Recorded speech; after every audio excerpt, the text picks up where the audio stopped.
আমাদের আজকের টপিক ইসলামের জিহাদ বনাম খ্রিস্টান ধর্মের জিহাদ। ইসলামের জিহাদ বনাম খ্রিস্টান ধর্মের জিহাদ। খ্রিস্টান প্রচারকগণ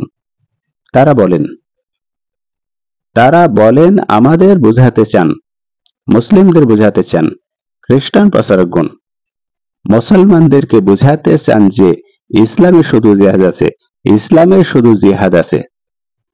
অথচ আমরা মুসলমানরা জানি বাইবেলে, গীতায়, বেদ এই সকল ধর্মগ্রন্থে জিহাদ বা যুদ্ধ বিদ্যমান আছে। তাহলে ইসলামে রাষ্ট্র ও নাগরিক ও ধর্ম নিরাপত্তার ও সার্বভৌমত্ব রক্ষার জন্য জিহাদের বিধান দেওয়া আছে।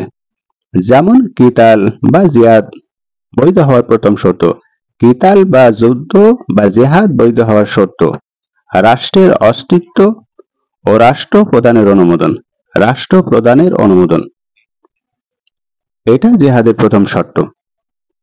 উদাহরণস্বরূপ রাসূল সাল্লাল্লাহু আলাইহি সাল্লাম তিনি বলেছেন, রাষ্ট্র প্রধান হলো ঢাল সেই রাষ্ট্রের জন্য, যে রাষ্ট্রে রাষ্ট্রের প্রধান সেই রাষ্ট্রের জন্য রাষ্ট্র প্রধান হলো ঢাল।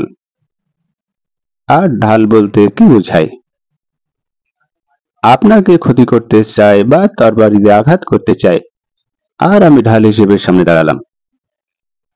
তাহলে রাসূল সাল্লাল্লাহু আলাইহি সাল্লাম বলেছেন রাষ্ট্র প্রধান হলো ঢাল, যাকে সামনে রেখে যুদ্ধ পরিচালিত হবে, তার মানে সেই রাষ্ট্রপ্রধানের হুকুম মেনেই যুদ্ধ পরিচালিত হবে। আমরা এটা দেখতে পাই সহিহ বুখারী এবং সহিহ মুসলিমে। তাহলে দ্বিতীয় শর্ত হলো রাষ্ট্র বা মুসলিমদের নিরাপত্তার জন্য রাষ্ট্রপ্রধান হলো ঢাল। এটা হতে পারে মুসলিম রাষ্ট্রে, হতে পারে অন্য কোনো রাষ্ট্রে। আর এ সম্পর্কে আল্লাহ পাক রব্বুল আলামিন তিনি বলেছেন যুদ্ধের অনুমতি দেওয়া হলো তাদেরকে। আল্লাহ বলছেন, শোনো হে আমার বান্দারা, যুদ্ধের অনুমতি দেওয়া হলো তাদেরকে যারা আক্রান্ত হয়েছে। তার মানে আপনি আক্রান্ত হয়েছেন, অন্যায়ভাবে আপনার উপর আক্রমণ করেছিল, আর সেই আক্রমণে আপনি আক্রান্ত হয়েছেন, আপনার ক্ষতি হয়েছে। তাই আল্লাহ তাদেরকে অনুমতি দিচ্ছেন, যুদ্ধের অনুমতি দেওয়া হলো তাদেরকে যারা আক্রান্ত হয়েছে। তাহলে ইসলাম আগে বেড়ে কাউকে আক্রমণ করবে না। তার কারণ হলো তাদের প্রতি অত্যাচার করা হয়েছে। আর অত্যাচার বলতে আমরা যেটা বুঝি, অন্যায়ভাবে যে কাজের অপরাধ তারা করেনি। তাহলে যে কাজের অপরাধ তারা করেনি সেটা লক্ষ্য করে যাদের উপর হামলা করেছে তাদের সঙ্গে যুদ্ধ করার হুকুম স্বয়ং আল্লাহ দিয়েছেন। আর এটা আছে সূরা হজ আয়াত নম্বর 39। তাহলে পরিষ্কার হলো যে কোনো ব্যক্তি যদি অন্যায়ভাবে কোনো ব্যক্তিকে আক্রমণ করে, তাহলে আক্রমণাত্মক ব্যক্তি এবং আক্রান্ত ব্যক্তি এদের পার্থক্য হলো যে আক্রান্ত হয়েছে সে প্রতিশোধ দিতে পারবে। তাই ইসলাম বলে তাদের প্রতি অত্যাচার করা হয়েছে বলেই তোমাকে অনুমতি দেওয়া হলো। আর তৃতীয় শর্ত হলো সন্ধি। উদাহরণস্বরূপ শান্তির সুযোগ গ্রহণ, নিরাপত্তা এর অপর নাম হলো সন্ধি বা সন্ধির সুযোগ। তাহলে আল্লাহ বলেছেন, আর যদি তারা সন্ধির প্রতি ঝুঁকে পড়ে, যেমন কোনো দূত এসে যুদ্ধ শুরু হলো বা প্রস্তুতি গ্রহণ করা হলো, এমত অবস্থায় কোনো দেশ, যেমন অমুসলিম দেশ, মুসলিম দেশের সাথে সন্ধি করতে চায়, যেমন যুদ্ধবিরতি, সেটা আমরা কয়েক ধাপ দেখেছি গাজার যুদ্ধবিরতি। তাই আল্লাহ বলেছেন তারা যদি সন্ধির প্রতি ঝুঁকে পড়ে তবে তুমিও তার প্রতি ঝুঁকে পড়ো। কারণ ইসলাম চাই নিরাপদ, ইসলাম মানুষকে আতঙ্ক করে না। এই জন্য আল্লাহ শিখিয়েছেন, হে আমার বান্দারা, তুমিও তার প্রতি ঝুঁকে পড়ো যদি সে নিরাপদ চায়, তার মানে সন্ধি চাই। আর আল্লাহর উপর নির্ভর করো। এটা মুহাম্মদ সাল্লাল্লাহু আলাইহি সাল্লামকে আল্লাহ বলছেন, নিশ্চয়ই তিনি আল্লাহ সর্বশ্রোতা সর্বজ্ঞ। সর্বশ্রোতা বলতে তিনি সব জায়গার খবর রাখেন এবং সবকিছু তার জ্ঞান গোচরে, তাহলে এটা হলো তৃতীয় নাম্বার এবং পরিষ্কার হলো যে শান্তির সুযোগ গ্রহণ করো। যদি শান্তির সুযোগ মুসলমানদের কাছে আসে তাহলে মুসলমানরা আতঙ্কবাদী নয়। আল্লাহ বলেন যদি তারা সন্ধির প্রতি ঝুঁকে পড়ে, হে মোহাম্মদ তুমিও তার প্রতি ঝুঁকে পড়ো, সন্ধি করো। কে সন্ধি করতে চায় আর কে চায় না আল্লাহর উপর নির্ভর করো। নিশ্চয় আল্লাহ সর্বশ্রোতা এবং সর্বজ্ঞ, সবকিছুর জ্ঞান রাখেন। আর এটা আছে সূরা আনফাল আয়াত নম্বর 62। এবার আমরা আসি ইসলামের জিহাদ বনাম খ্রিস্টান ধর্মের জিহাদের চতুর্থ পয়েন্ট নিয়ে।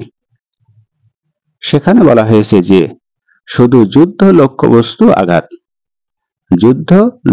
বস্তুতে আঘাত করবে, তাছাড়া লক্ষ্য বস্তুর বাইরে আঘাত করবে না যদি যুদ্ধ হয়। এটা ইসলামের লজিক। আল্লাহ বলেছেন তোমরা আল্লাহর রাস্তায় যুদ্ধ করো, তার মানে আল্লাহর হুকুম যদি হয় তাহলে যুদ্ধ করো, নতুবা যুদ্ধ করবে না। তাই আল্লাহ বলেছেন তোমরা আল্লাহর রাস্তায় যুদ্ধ করো, ব্যক্তি স্বাধীনতা নিয়ে কোনো যুদ্ধ চলবে না। আমি আল্লাহ হুকুম দিলে করবে, নইলে করবে না। তাদের সাথে যুদ্ধ করো যারা তোমাদের সাথে যুদ্ধ করেছে, তার মানে যারা আক্রান্ত হয়েছে, যারা আক্রমণ করেছে তাদের সাথে যুদ্ধ করো। এটা আল্লাহর হুকুম, যদি আল্লাহর সঙ্গে ন্যায়সঙ্গত মনে করে। তাই আল্লাহ বলেছেন তোমরা আল্লাহর রাস্তায় যুদ্ধ করো, তার মানে আল্লাহর হুকুম দিলে করো, নইলে নয়। তাদের সাথে করো যারা তোমাদের সাথে যুদ্ধ করেছে। তাহলে এখানে বোঝা গেল যে মুসলমানরা আতঙ্কবাদী নয়, মুসলমানরা আগে বেড়ে যুদ্ধ করে না, আগে বেড়ে যুদ্ধ করতে ইসলাম নিষেধ করা আছে। তাই বলা হয়েছে তাদের সাথে যুদ্ধ করো, তোমাদের সাথে যুদ্ধ করেছে যারা, তার মানে তোমাদের প্রতি আক্রমণ করেছে যারা, তাদের সাথে যুদ্ধ করো। তার মানে যেমনটা করেছে তেমনটা করতে পারো, কিন্তু সীমা লঙ্ঘন করবে না। এখানে আল্লাহ শেষে হুকুম করেছে সীমা লঙ্ঘন করবে না, তার মানে তারা যতটুকু করেছে আমি ততটুকুনের হুকুম তোমাদেরকে দিতে পারি, আর যদি দেই তাহলে তোমরা ততটুকু করতে পারবে, বাড়তি কিছু করতে পারবে না বলতে কি বুঝায়? যেমন আপনাকে একটি চড় মেরেছে, আপনি দুটি চড় মারতে পারবেন না। আপনার হাত কেটে দিয়েছে একটি, আপনি দুটি হাত কাটতে পারবেন না। এবং যুদ্ধক্ষেত্রে যারা শহীদ হয়েছে বা যারা যুদ্ধক্ষেত্রে মারা গেছে, বিরুদ্ধবাদী যারা যুদ্ধক্ষেত্রে মারা গেছে, তাদের সেই মৃতদেহের উপরে অপমান অপদস্থ বিকৃতিমূলক, যেমন অঙ্গ প্রত্যঙ্গ কেটে দিলেন, যেমন পড়ে আছে লাশ, আর আপনি চলে আসার সময় আবার একটা আঘাত করলেন, বা একটা অঙ্গ কেটে দিলেন, বা চোখে তরবারিতে খুশি মারলেন, বা তার গোপন অঙ্গে আঘাত করলেন, সে তো মৃত, সে হতে পারে অমুসলমান, তার এই অঙ্গহানি আপনি করতে পারবেন না। তাই এখানে বলা হয়েছে তোমাদের সাথে যুদ্ধ করেছে, কিন্তু তোমরা সীমা লঙ্ঘন করবে না। আল্লাহ সীমা লঙ্ঘনকারীকে ভালোবাসেন না। তাহলে মুসলমানরা যদি কোন রকম বাড়াবাড়ি করে বা সীমা লঙ্ঘন করে, তাহলে আল্লাহ মুসলমানদের পেছন থেকে সরে যাবেন, মুসলমানদের উপর অসন্তুষ্ট থাকবেন। আর আল্লাহ মুসলমানদের প্রতি অসন্তুষ্ট থাকলে কাফেররা বিজয়ী হয়, এটা পরিষ্কার হলো, সেই মুসলিমরা বিজয়ী হয় না। তাই আল্লাহ সাবধান করেছেন যে তাদের সাথে যুদ্ধ করো যাদের সাথে যুদ্ধ করেছে, তার মানে তোমাদের যারা আক্রমণ করে তারপর তোমরা প্রতিরোধ করো, কিন্তু সীমা লঙ্ঘন করবে না, খবরদার। আল্লাহ সীমা লঙ্ঘনকারীকে ভালোবাসেন না। আমরা কিতাবুল মুকাদ্দাসে ইসলামের জিহাদ বনাম খ্রিস্টান ধর্মের জিহাদের পার্থক্য নিয়ে কথা বলছি। তাহলে এটা সূরা বাকারায় আছে আয়াত নম্বর 190-তে। তাহলে যুদ্ধের ময়দানে কোনো ধর্মযাজক যদি থাকে, মানে পুরোহিত বা কোনো গোসাই, কোনো ধর্মযাজক বা কোনো মুসলমান ধর্মযাজক, তাহলে মুসলমানদেরকে এখানে মহান আল্লাহ আদেশ করছেন যুদ্ধের ময়দানে যদি কোনো ধর্মযাজক থাকে, বা কোনো নারী থাকে, বা কোনো শিশু থাকে, অথবা কোনো অযোদ্ধা থাকে, তাহলে তাকে আক্রমণ নিষেধ করেছে, তাদেরকে আক্রমণ করবে না, কারণ তারা ধর্মগুরু, তারা নিরীহ মানুষ, নারী নিরীহ মানুষ, শিশু নিরীহ মানুষ, বা কোনো অযোদ্ধা, সে যুদ্ধ করছে না, সে এমনিতে আছে দাঁড়িয়ে বা দেখছে, তাদের আক্রমণ করা নিষেধ করেছে আল্লাহ বলেছেন।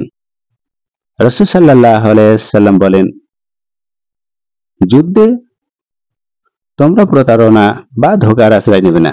যুদ্ধে তোমরা প্রতারণা বা ধোঁকার আশ্রয় নেবে না। এটা মুহাম্মদ সাল্লাল্লাহু আলাইহি ওয়াসাল্লাম বলেছেন। প্রতারণা বলতে কারোর সঙ্গে প্রতারণামূলক কিছু করবে না বা কারোর সঙ্গে ধোঁকা দিবে না, সেটা নিজের কর্মের হোক বা আপনার বিরুদ্ধবাদী হোক। ধোঁকাবাজি করবে না বা প্রতারণা করবে না এবং চুক্তি ভঙ্গ করবে না। যদি কারোর সাথে সন্ধি চুক্তি থাকে তাহলে চুক্তি ভঙ্গ করবে না। কোনো মানুষ বা কোনো প্রাণীর মৃতদেহ বিকৃতি করবে না। এটাও আল্লাহ রাসূল সাল্লাল্লাহু আলাইহি ওয়াসাল্লামকে জানিয়ে দিয়েছেন। কোনো মানুষ বা কোনো প্রাণীকে, যেমন মানুষ যুদ্ধক্ষেত্রে মারা গেছে, মুসলিম বা অমুসলিম যেই হোক, সেখানে অমুসলিম মারা গেছে আর তার উপরে মুসলিমরা হেঁটে চলে আসছে যুদ্ধ শেষে সেই লাশের পায়ে দিয়ে, তাই বলা হয়েছে কোনো মানুষ বা কোনো প্রাণী মারা গেছে যুদ্ধক্ষেত্রে বিরুদ্ধ দলের, এই মৃতদেহ তোমরা বিকৃতি করবে না। যেমন একটা হাত কেটে দিলাম বা পা কেটে দিলাম, করবে না। বা অসম্মান করবে না, একটা লাথি মারলাম বা কাপড় খুলে অঙ্গ কেটে দিলাম। এইটা ইসলাম সম্পূর্ণ নিষেধ এবং হারাম করেছে। আমরা কথা বলছি ইসলাম বনাম খ্রিস্টান ধর্মে জিহাদের পার্থক্য নিয়ে। তাহলে কোন শিশু কিশোরকেও হত্যা করা যাবে না, একথাও বলা আছে। কোন শিশু কিশোরকেও হত্যা করবে না, কোন মহিলাকে হত্যা করবে না, কোন গির্জাবাসী যাজক বা ধর্মগুরু তাদেরকে হত্যা করবে না, কোন সন্ন্যাসীকে হত্যা করবে না বা কোন ধর্মযাজককেও হত্যা করবে না। এটা ইসলাম শিক্ষা দেয়। তাহলে ইসলামের জিহাদ বনাম খ্রিস্টান ধর্মের জিহাদের পার্থক্যটা আপনারা দেখুন। আপনারা লক্ষ্য করুন গাজার অবস্থা। তাহলে ইহুদিদের যুদ্ধ কেমন আর মুসলমানদের যুদ্ধ কেমন? কোন ধর্মযাজককে হত্যা করবে না, কোন বৃদ্ধকে হত্যা করবে না, কোন অসুস্থ মানুষকে হত্যা করবে না, কোন বাড়ি ঘর ধ্বংস করবে না, খাদ্যের প্রয়োজন ছাড়া গরু, উট বা কোনো প্রাণী বধ করবে না, যুদ্ধের প্রয়োজন ছাড়া কোনো গাছ কাটবে না। ইসলামে এসবগুলো নিষেধ করা আছে, কিন্তু অমুসলমানদের জিহাদগুলো আপনারা লক্ষ্য করুন। জিহাদ শব্দের আবিধানিক অর্থ হলো প্রতিরোধ করা, প্রতিরোধ গড়ে তোলা, চেষ্টা করা, প্রতিরোধ গড়ে তোলা। তোমরা দয়া ও কল্যাণ করবে। তাহলে জিহাদ করার সময়ও যদি কোনো মুসলমান সে বলে যে আমার ভুল হয়ে গেছে, তাহলে বলা আছে তোমরা দয়া ও কল্যাণ করবে তাদের প্রতি। যদি কোনো মুসলমান হাতে বন্দী হয় আর তখন যদি বলে ভুল হয়ে গেছে, তাহলে তারা যে ধর্ম পালন করে ইহুদি খ্রিস্টানরা, তারা কি সেই মুসলমানের ছেড়ে দেবে? তাকে কি ছেড়ে দেবে? তাকে ছাড়বে না। কিন্তু ইসলাম তাকে ছেড়ে দিতে বলেছে, তোমরা দয়া ও কল্যাণ করবে, কারণ আল্লাহ দয়াকারী। আমি আল্লাহ তাকে ছেড়ে দিতে বলেছি, সে ভুল স্বীকার করেছে। আল্লাহ কল্যাণকামীদেরকে ভালোবাসে, অতএব তোমরা তাদের প্রতি দয়া করো অমুসলমানদের প্রতি। এটা মুসলমানদেরকে হুকুম করছেন মহান আল্লাহ। যদি দয়া করো তাহলে আল্লাহ কল্যাণকামীদেরকে ভালোবাসেন। তাহলে কিতাবুল মুকাদ্দাসের জিহাদের চিত্র হলো ভিন্ন আর ইসলামের জিহাদের চিত্র হলো ভিন্ন, যা আসমান জমিন পার্থক্য। কিতাবুল মুকাদ্দাসের জিহাদের চিত্র ভিন্ন, শুধু যুদ্ধের ক্ষেত্রে নয়, যুদ্ধবন্দী, নিরস্ত্র নারী, পুরুষ, শিশু ও অবলা প্রাণী নির্বিচারে তারা হত্যা করতে তারা কি করেছে? আদেশ করেছে। আর এটা রয়েছে কিতাবুল মুকাদ্দাস গণনা পুস্তক অধ্যায় 31 শ্লোক 17 থেকে 18। আরো আছে দ্বিতীয় বিবরণে অধ্যায় 20 শ্লোক 13 থেকে 16। আরো আছে সময়েল 1 অধ্যায় 27 শ্লোক 8 থেকে 9। তাহলে বিধর্মীদের উপাসনালয় ভেঙে ফেলতে বলা হয়েছে। সেটা আছে যাত্রা প্রস্তুত অধ্যায় 23 শ্লোক 23 থেকে 24। আরো আছে যাত্রা প্রস্তুত অধ্যায় 34 শ্লোক 12 থেকে 13। তাহলে সরল প্রাণধর্মীদেরকে খানা পিনার নামে ডেকে নিয়ে হত্যা করতে বলা হয়েছে। আরো রয়েছে রাজাবলী 2 অধ্যায় 10 শ্লোক 18 থেকে 38। তাহলে নিরস্ত্র বন্দীদেরকে জবাই করতে বা পুড়িয়ে মারতে হবে, একথাও বাইবেলে বলা রয়েছে। সেটা আছে শমাইল 2 অধ্যায় 12 শ্লোক 29 থেকে 31। তাহলে নির্দেশনা প্রদান করেছেন কিতাবুল মুকাদ্দাস। অযোধ্যা ও যুদ্ধবন্দী নারী পুরুষ শিশুদের নির্বিচারে ও গণহারে হত্যার বিষয় কিতাবুল মুকাদ্দাসের বিশেষভাবে লক্ষণীয়। কিন্তু ইসলামের লক্ষণীয় ভিন্ন। যুদ্ধবন্দীদের কত বেশি কষ্ট দিয়ে হত্যা করা যায় সেই বিষয়েও আগ্রহ লক্ষণীয় কিতাবুল মুকাদ্দাসে, অর্থাৎ ইহুদি খ্রিস্টানদের। লোহার মোয়ের নিচে মই বলতে বাসুই বোঝা যায়। আমরা দেখেছি গ্রামগঞ্জে যখন জমিতে বাসুই দেওয়া হয় সেটাকে মই বলা হয়। লোহার মোয়ের নিচে চাপা দিয়ে রেখে লোহার কোড়ালি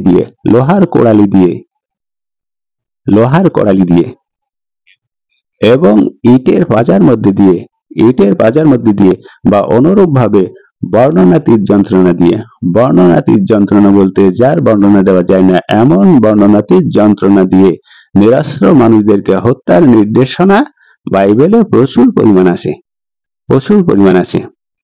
তাহলে ইসলামের জিহাদ বনাম খ্রিস্টানদের জিহাদ নিয়ে আমরা কথা বলছি। এগুলো থেকে মনে হয় বাইবেলের জিহাদ বা যুদ্ধে রাষ্ট্রীয় নিরাপত্তার জন্য নয়, শুধু স্বার্থ হাসিলের জন্য, অহংকারী বশত, আবেগ বশত, এমনকি অন্যের দেশ দখলের জন্য নয়, শত্রুতা হিসেবে। যুদ্ধ মূলত হত্যা ও ধ্বংসের মাধ্যমে আনন্দ লাভের জন্যই তারা করে থাকে। যেমন গাজা তো ধ্বংস হয়েই গেছে, তারপরও মরার ওপরে খাড়া। আমরা কথা বলছি ইসলামের জিহাদ বনাম খ্রিস্টান ধর্মের জিহাদ পার্থক্য নিয়ে। ইনজিল শরীফে এই সকল ধর্মের নামে কর্মের বিশেষভাবে প্রশংসা করা হয়েছে। আর সেটা আছে নতুন নিয়ম ইব্রিয় অধ্যায় 11 শ্লোক 32 থেকে 36। তাহলে বাইবেলের যুদ্ধ ও হত্যা ও প্রতিশোধের ক্ষেত্রে কোনরূপ নৈতিকতার প্রতি লক্ষ্য রাখা হয়নি।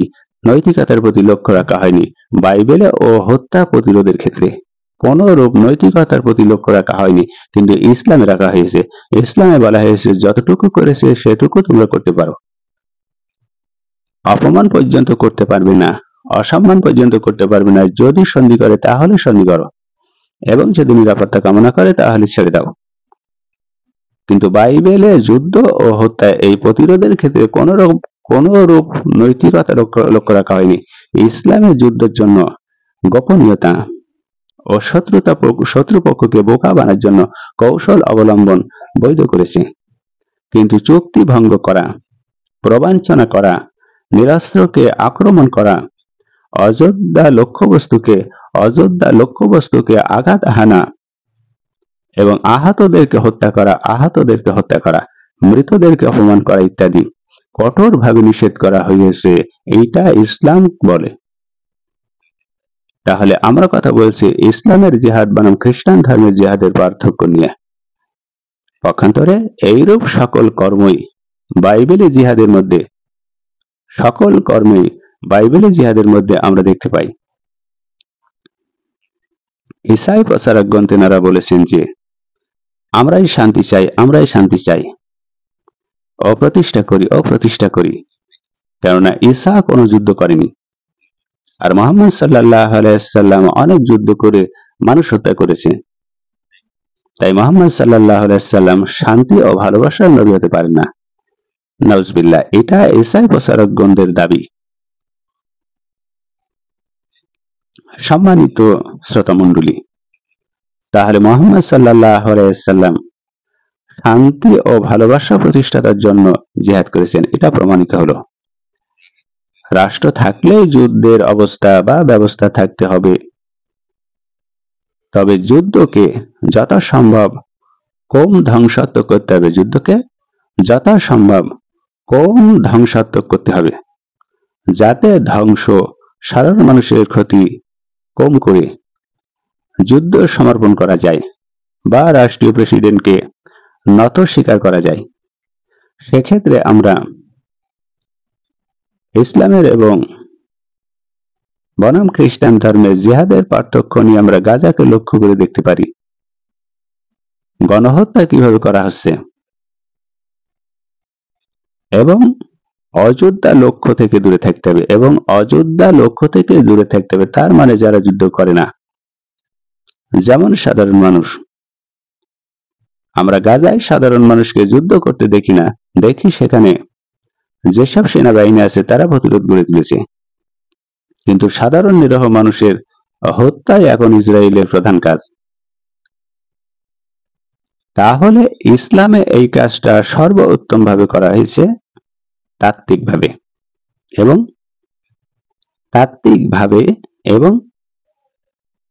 প্রায়োগিকভাবে রাসূল সাল্লাল্লাহু আলাইহি ওয়াসাল্লাম সর্বাত্মক চেষ্টা করেছেন যথাসম্ভব কম প্রাণহানি ঘটাতে, যাতে প্রাণহানি কম ঘটে। তিনি প্রাণহানি ঘটাতে চাইনি, কারণ ইসলামে আগে বেড়ে যুদ্ধ করার কথা বলেনি। যখন সন্ধি ভেঙেছে, চুক্তি ভেঙেছে এবং মুসলমানদের বিরুদ্ধে ষড়যন্ত্র এঁটেছে, তখন প্রস্তুতিমূলক প্রতিরোধ গড়ে তুলেছে, মুসলমানরা সেটা করেছে।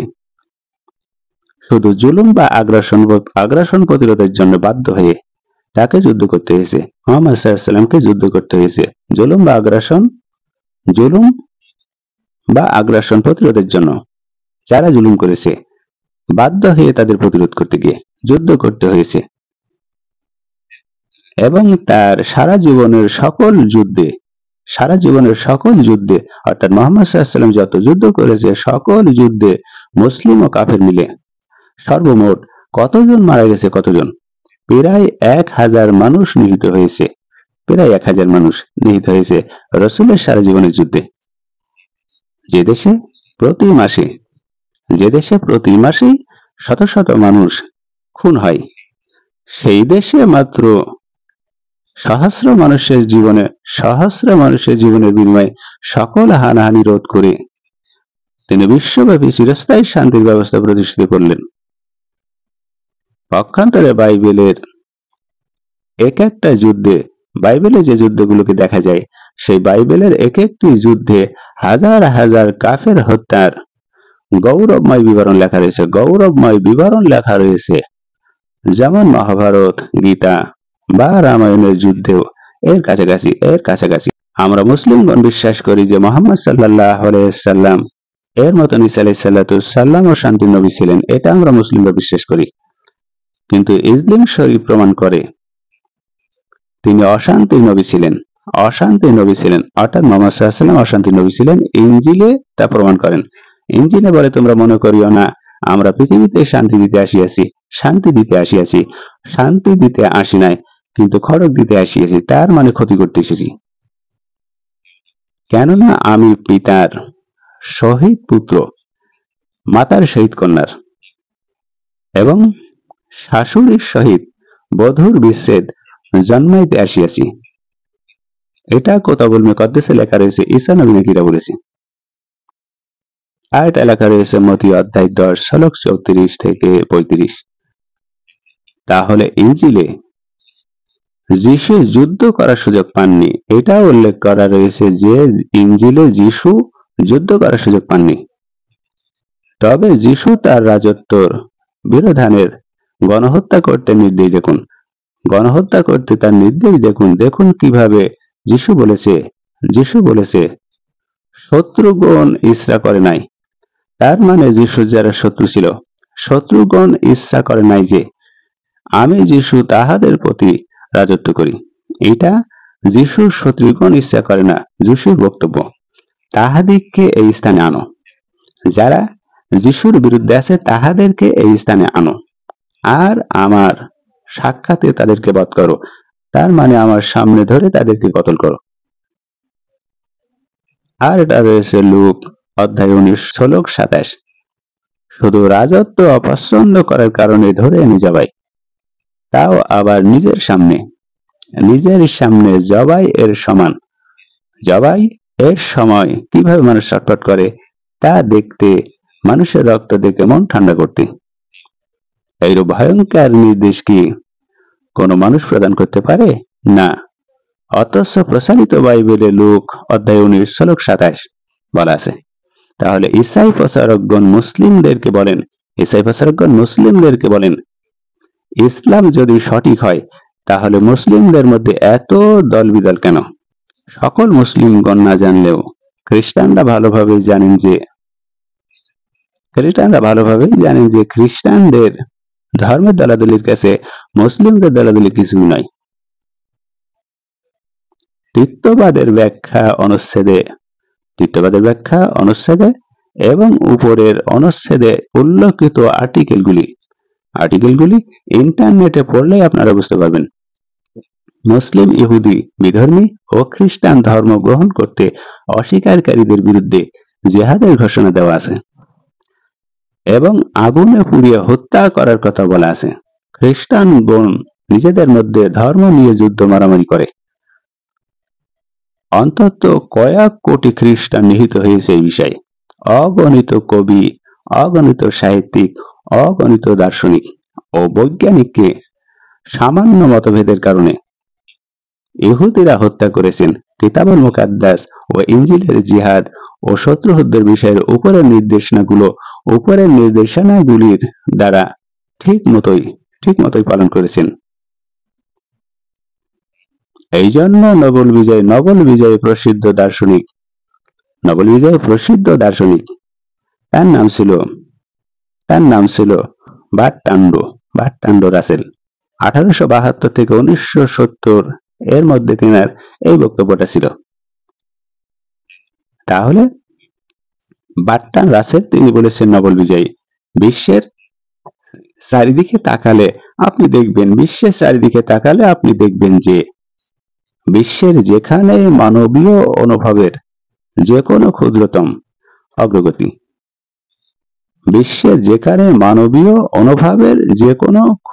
অগ্রগতি, অপরাধ আইনের যে কোনো উন্নয়ন, যুদ্ধ হ্রাসে যে কোনো পদক্ষেপ, কালো বা সাদা, এই বর্ণের মানুষের সাথে অন্যতর আচরণের যে কোনো পদক্ষেপ, দাস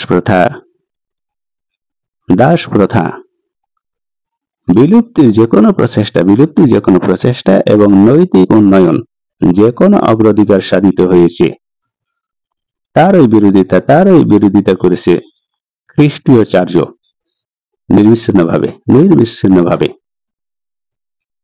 আমি পরিপূর্ণভাবে সতর্কতা ও সুনিশ্চিতভাবে বলছি যে ইনশাআল্লাহ চার্য পরিচালিত খ্রিস্টান ধর্ম বিশ্বের নৈতিক উন্নয়নের প্রধান শত্রু ছিল এবং এখনো আছে। আমরা আলোচনা করছি ইসলামের জিহাদ বনাম খ্রিস্টান ধর্মের জিহাদের পার্থক্য নিয়ে। বর্তমানে উচ্চ শিক্ষায় ধর্মনিরপেক্ষ উদার খ্রিস্টানদের মধ্যে আমরা যে সাম্প্রদায়িকতা দেখতে পাই, যেরূপ সাম্প্রদায়িকতা মুসলিম কোন জঙ্গির ভিতরে আমরা দেখতে পাই না। তারপরেও শুধু বলে আতঙ্কবাদ। শান্তি ও ভালোবাসার প্রচারক খ্রিস্টানগণ অন্য ধর্মের পবিত্র ব্যক্তি বা গ্রন্থের অবমাননা, হত্যা ও জোরপূর্বক ধর্মান্তর ছাড়া কিছুই বোঝেন না। আবার তারা পরিচয় দেয় আমরা শান্তির ধর্ম অনুসরণ করি। তারা ভালোবাসা বোঝে না। অন্যের ধর্মের পবিত্র ব্যক্তি বা গ্রন্থের অবমাননা করা, হত্যা করা, জোরপূর্বক জয় শ্রীরাম বলে তাদেরকে ধর্ম বিরুদ্ধে কোরআন পড়িয়ে দেওয়া, টয়লেটে ফেলা, মুহাম্মদ সাল্লাল্লাহু আলাইহি ওয়াসাল্লামের বিরুদ্ধে ঘৃণ্য সিনেমা, কার্টুন বানানো, এই ইত্যাদি খ্রিস্টান পাদ্রী ও পণ্ডিতদের সুপরিচিত কর্ম। আমেরিকার প্রসিদ্ধ ও প্রভাবশালী সাংবাদিক, সুপ্রসিদ্ধ সাংবাদিক ও লেখকরা। তেনার নাম ছিল অ্যান কাল্টার। অ্যান কাল্টার তিনি বলেছেন, জঙ্গিবাদের দমনের জন্য সকল মুসলিম দেশ দখল করে জঙ্গিবাদ দমনের জন্য সকল মুসলিম দেশ দখল করে মুসলিমদেরকে জোরপূর্বক খ্রিস্টান ধর্মে দীক্ষিত করার দাবি জানিয়ে তিনি জানিয়ে লিখেছিলেন যে আমাদের উচিত তাদের দেশগুলো আক্রমণ করা, তার মানে মুসলিম দেশগুলো, তাদের নেতাদেরকে হত্যা করা এবং ধর্মান্তরিত করে তাদের খ্রিস্টান বানানো।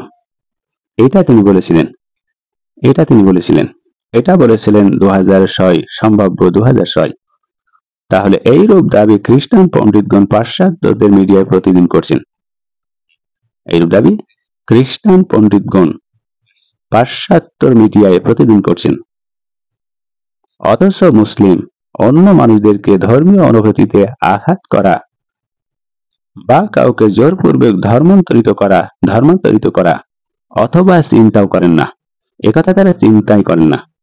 আমরা দেখেছি যে সবচাইতে সহিংস মুসলিম সন্ত্রাসী অন্যের ধর্মকে অবমাননা করার চেষ্টা করছে না, বা অন্য ধর্মের মানুষকে জবরদস্তি করে মুসলিম বানানোর আহ্বানও জানাচ্ছেন না। তারপরও আমাদের ভারতবর্ষের মুসলিমদেরকে নিয়মিত শুনতে হয়